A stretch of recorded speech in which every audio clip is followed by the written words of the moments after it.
The creator of James Bond, Ian Fleming, put some of the wisdom he gathered as an intelligence agent during the Second World War in the novel version of Goldfinger.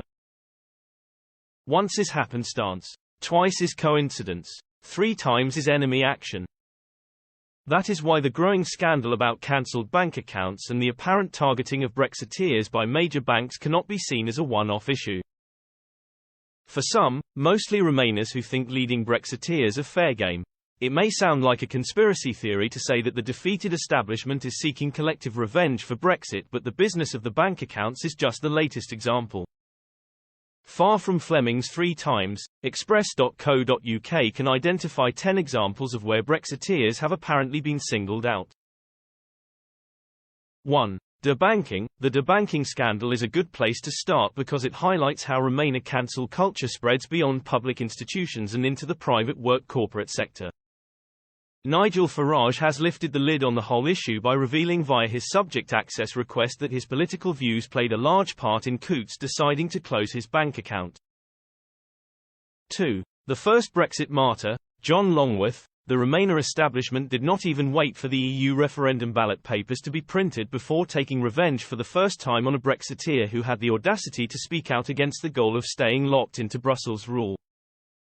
3. The Electoral Commission. Perhaps the most egregious attack on Brexiteers was by the Electoral Commission, which post-2016 appeared to be on a crusade to punish those involved with the Leave campaign.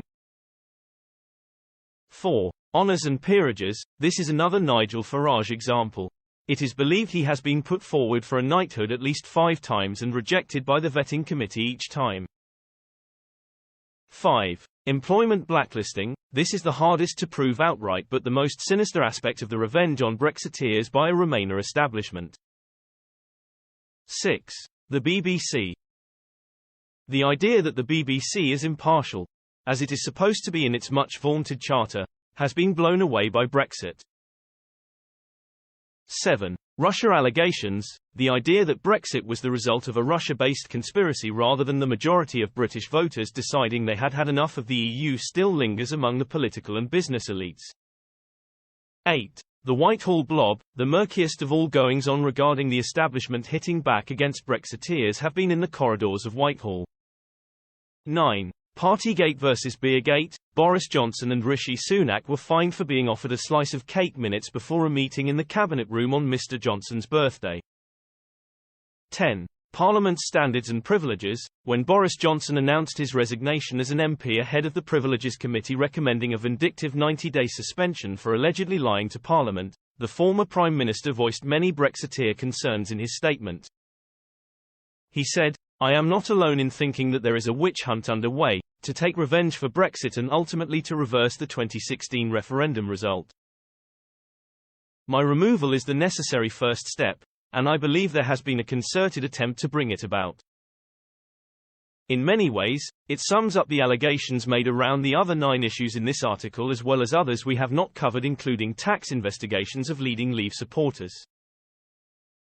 But ever since former Speaker John Bercow gave latitude to Remainers in the Commons to try to thwart Brexit, there has been a strong sense that the parliamentary procedures have been weaponised against Brexiteers and leaving the EU. Some have asked why Bryant has not been asked to explain his allegations about Russian money to Farage before the committee which he normally chairs. But there were other examples as well. One particularly blatant one was the failure to declare interests properly. Former Tory Brexit Spartan MP Andrew Bridgen, now of the Reclaim Party, received a 2-day suspension after being referred to the Standards Committee for failing to mention in 8 emails that he had received a trip to Ghana even though it was in his register of interests. Yet the same Standards Commissioner Catherine Stone did not even bother to refer Sir Keir Starmer or fellow Labour Remainer David Lammy for failing to mention significant pecuniary interests in their register of interests at all. The treatment of the cases did not seem equal, although that did not help Bridgen in his appeal.